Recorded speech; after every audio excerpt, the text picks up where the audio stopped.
Hi, hello, and welcome, or welcome back, I suppose. I know I said that I wouldn't cover sequels anymore, but this is different. Listen, the DallerGut Dream Department Store was my absolute favourite book from last year, and finding out there was a sequel on the way had me so damn excited.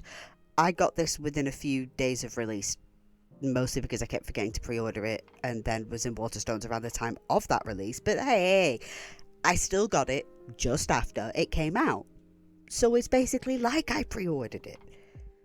But frankly, I wanted an excuse to chat about this universe all over again with the hope that I wasn't in for a massive letdown as sequels can so often provide. But spoiler alert, I am still hopelessly in love with this universe and will continue to be for as long as humanly possible, or until Mia Lee, fumbles the bag or whatever. But I listen, so far that hasn't happened, and we're 2 books in, so fingers crossed.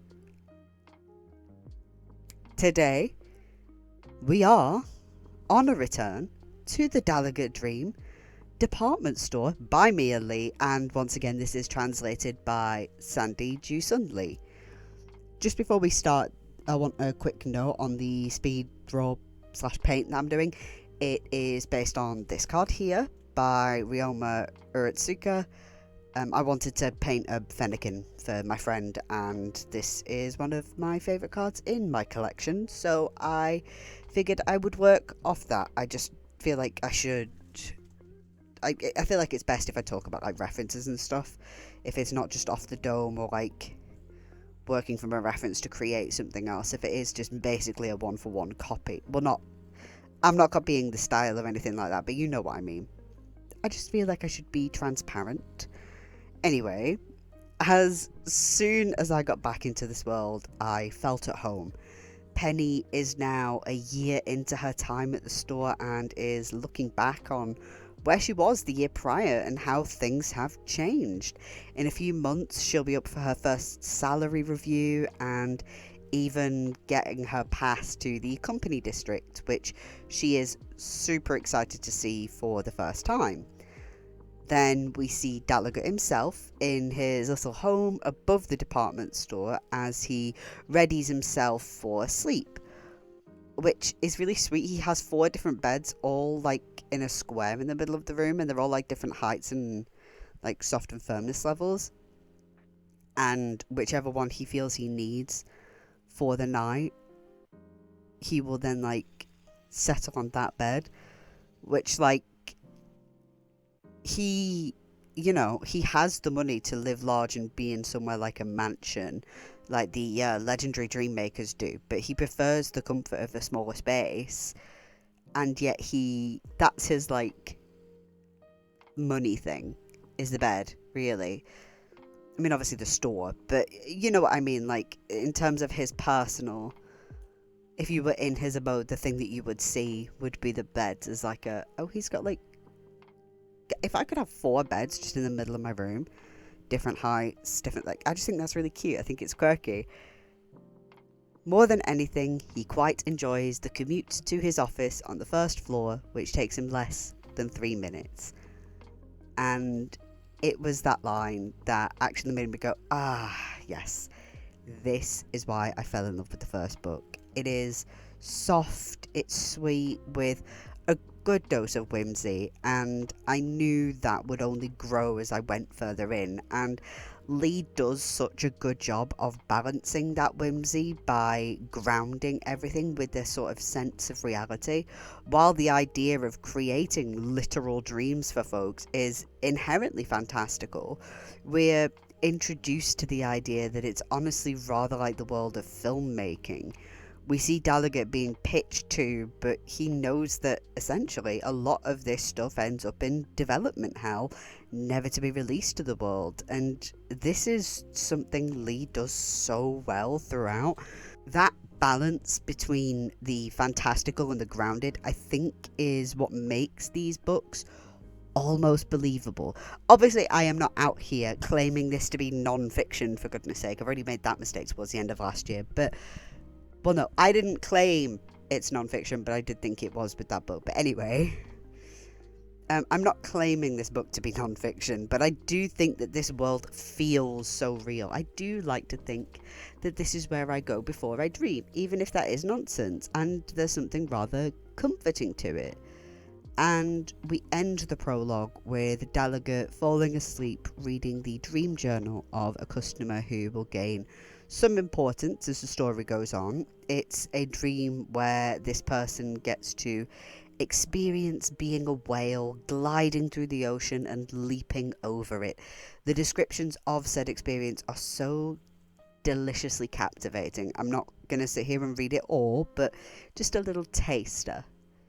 The surface of the water was now the ceiling of my world, unfolding beneath my white belly, and my world was deeper than the sky. It's just, it's lovely. And while I won't be going through the story beat by beat, I just wanted to give you a little more for the intro, just to settle you back into everything and give you an idea of why I was instantly brought back in. I'll go a little broader from here. Well, I'm just going to pick and choose a couple of areas to settle into, I guess. Man, my heart is so effortlessly warmed by this book. So, back on the idea of balancing whimsy and keeping things semi-grounded, while Penny is super excited to go to the company district because it has like dream testing there and dream creation, her first job there is a little less exciting for her.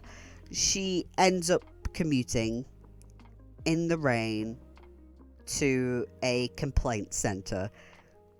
Yes, it's exactly like it is what it says on the tin. It is for people who are unhappy with their dreams but need to take it a step higher than to the store itself. And sure, this is basically a huge customer service department, but that level of whimsy remains. Like I said, there's like that balance there. She's going to the company district, which she's super excited for. She knows that there's all this stuff that goes on, but she's going in the rain to the complaints department. But the civil complaints centre looks like the world's largest tree had been chopped down with an axe, leaving only the trunk. If it weren't for the constant flow of people in and out of the entrance, there would be no indication whatsoever that this structure is indeed a building.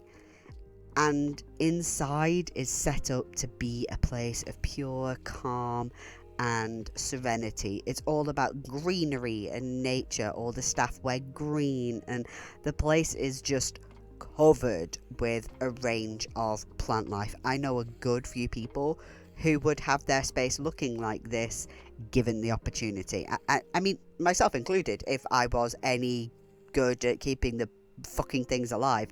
Alas, I am doomed to having fakes forever. Actually, side tangent, I had a bamboo plant in my room as a little kid, like in primary school. Well, I got it when I was in primary school, and I had it for about a decade until when he moved out, I moved into my brother's old room. And within like a month, even less than that, it fucking died. And I actually think it was even quicker than that. It died almost instantly because it was a bigger room. So my room it was a pretty small room, but it meant that kept things kind of humid in there. It's the same in my room now. It is almost always kind of humid in this room, even when it's cold. But like, I am still pissed off about this plant, and it's been a whole decade on top of that now. I was probably about 15 when I moved into that room, and I'm 26 now. Still fucking pissed off about it. Like, but like I said, my room is pretty similar to the one I grew up in, because I'm not in there anymore. But maybe I could keep a bamboo plant alive again. But then, if I do get it and it dies, I actually think I will be even more devastated than the first time, because like I tried again thinking, oh, this time I'll do it. I don't know. I don't know if I could forgive myself. Anyway, look, that's not the point. I think the reason I love this book series so much is because it really saps away my cynicism. I spoke about that a lot when reviewing book one, and that absolutely remains in this book. The complaints department kind of typifies this in a lot of ways. This whole environment is a reflection of what a corporate world kind of could be. I'm not saying everything could end up being so whimsical, but I just mean that, like, there's actual warmth and a want to help everybody. Like, the way that the complaints department serves is not for the company, it is for the dreamers.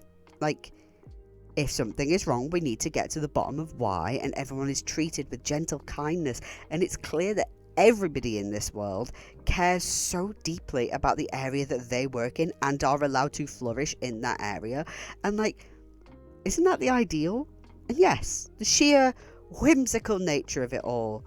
Don't take a drink every time I say something about whimsy or it being whimsical, but that whimsical nature of it all just wraps it up so nicely. But it is that grounded moments, it is the grounded moments rather, that truly endear me to this book. That's the stuff that makes it go from something warm and fun to an absolute favourite. And Penny's big goal for this book, now that she's settled into her role, is to help bring back some of the regular customers who stopped showing up for a variety of reasons. This brings us to the theme of the book, which is the idea of memories and, you know, looking back to help us move forward, sort of thing. And this is brought to the fore in a rather overt way at the end of the novel, where the town has a big pajama party. Yes, it's as wonderfully sweet as you think it is, which has memories as a theme. But that doesn't bother me that it's, like, overtly brought out. It's not hidden that memories is the core tenet of this book in particular. Like, that's not like a subtle theme here. And we have a few customers that Penny so honey. We have a few customers that Penny manages to bring back, two of which particularly stick out to me. I think there's 4 in total, if I recall. Our first is a man who is no longer dreaming since losing his sight. His complaint to the centre has the rather haunting line, "Why are you taking even my dreams from me?"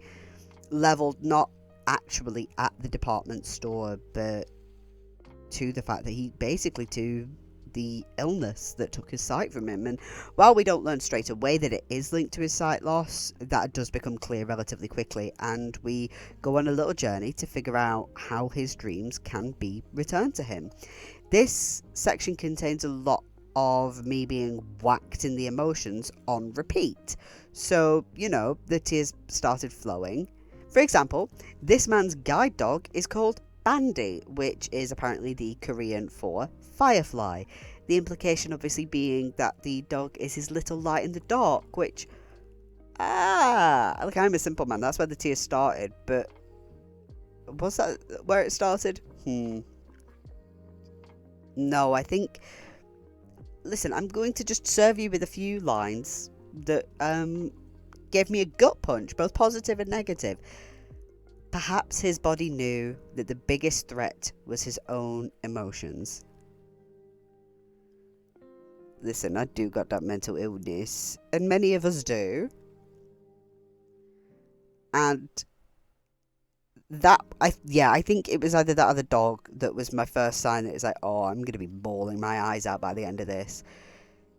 Because, yep, sometimes our brains are actually, like, they get in the way more than anything physically on the outside of us. I believe this is when he's talking to one of the dream makers that's trying to help him out. I'll give a little bit of context on that in a second. Nobody feels more pitiful than I do for my life. Yet here I am, standing strong because I've overcome it. I'm just sitting here reading my little book, man. Don't do me like this. And finally, like I said, a little bit of context. So this customer is talking with a couple of dream makers, one of whom is a disabled man himself who started making dreams, or he first got the idea to start making dreams to be able to do things he never could with his condition. And because basically he has one leg, and people made fun of him for the idea of making dreams because he could never know what it's like to walk around with two legs, to do anything like that, because he was born without it.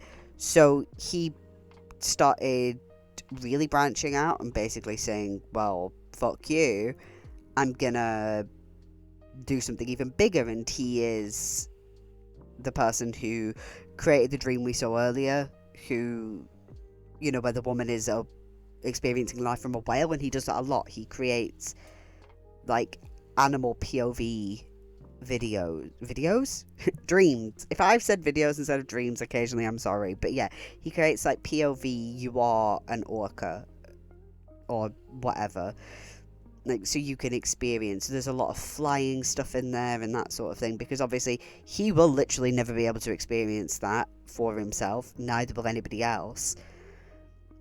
And there's a line, I didn't write it down in my script, but there's a line basically about him talking about, sure, I offer hope to other people, but that's not why I do this. I do this for myself, and if I just so happen to do something that offers hope for other people, that's fantastic. And I thought that was so beautiful, because like, I even wrote down, oh my god, that's so inspirational. There was a line that it might be I've overcome it, and I was like, my god, that's kind of inspirational. And then he was like, I don't do this to inspire other people, I do this and I inspire other people, which is just like, but yeah, these two people are talking to him, and the blind man feels, not just in this moment, but in general, he worries that people pity him, they look down on him because he's a disabled man. And while he cannot physically see these people, he feels them looking at him, sort of thing, and looking either down on him or looking at him with a sense of pity. And he often feels like a burden to those who choose to help him out, his friends, his family, his loved ones. And one of the dream makers, I believe the animal POV creator, and because it's impossible to know what they're seeing anyway, you might as well imagine the face of someone rooting for you. And I believe the next line is something along the lines of, which by the way is how we are both looking at you right now. And when this man wakes, while he can't, god, fuck me, I went northern then. When he wakes, while he cannot wholly recall that dream, it has clearly had an impact on him, and there's flickers of what had happened during the night lingering in his memory. He is a man with a disability, but that is not all of him. He can live on despite what has befallen him. While that line there about rooting for you, it's like, while it is about somebody who physically cannot see the faces of those around him, it can easily be transposed into metaphor, whether dealing with physical or mental disabilities. It can be so easy to feel like we're burdening those around us, and when they offer their hand to help, it can often feel like that's not what they're doing, and it's just like, oh well, we're ruining them by,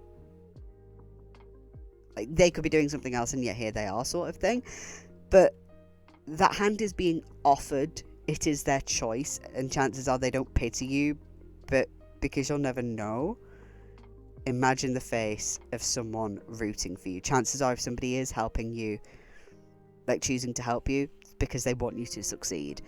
And I think it's the day after this has all happened, he has all this lingering stuff about the idea of what's happened, but he can't quite remember it. And he's talking to his therapist, and they talk about dream journals, and she talks a lot about the inference of dreams and things with him, and it's definitely clearly helped. And this therapist is another one of our regular customers, who is no longer coming to the store and they want to bring her back. In fact, she is the first customer to be registered into their system database back in 1999 when they began the process of logging them into it so they could help find them, help them out more easily. And I think I mentioned in the first one they have this wall of eyes so they know who's awake and who's asleep. And hers was the first. She is customer number 1. And as an incredibly strong lucid dreamer, she was able to retain the fact that she'd been here before, which most people can't. When you go back to sleep, it's like you're entering this dreamland for the first time. Whereas for her, she managed to sneak into somewhere because she could recall everything. And it made her the perfect candidate to be the first, as they could check in with her about how the system was working. But she found herself being drawn more and more to the land of dreams and less with her real life. In particular, she was being drawn to a man called Viggo Myers. In present day, Myers is the manager of Floor 2. Unsurprisingly, they deal in memory-related dreams. And at the time they met, he was a budding dream maker about to graduate from, I think, university. But things can't work out. Myers ends up breaking some ethical codes and is lucky to be taken on by DallerGut. And our customer has to break herself away from the dream world.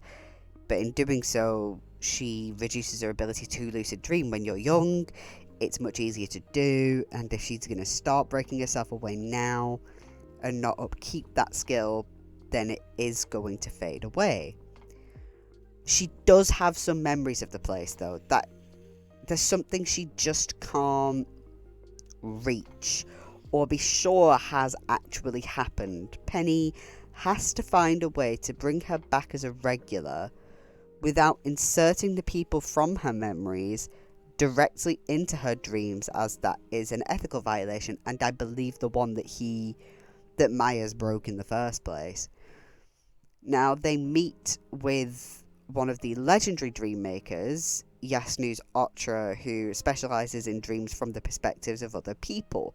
This is how they circumvent the ethics issue. They aren't actually in the dream, she is, but she is just seeing herself from their perspective. And it's sweet. I think my favourite part of this is seeing a softer side to Myers, who is often rather hard and austere.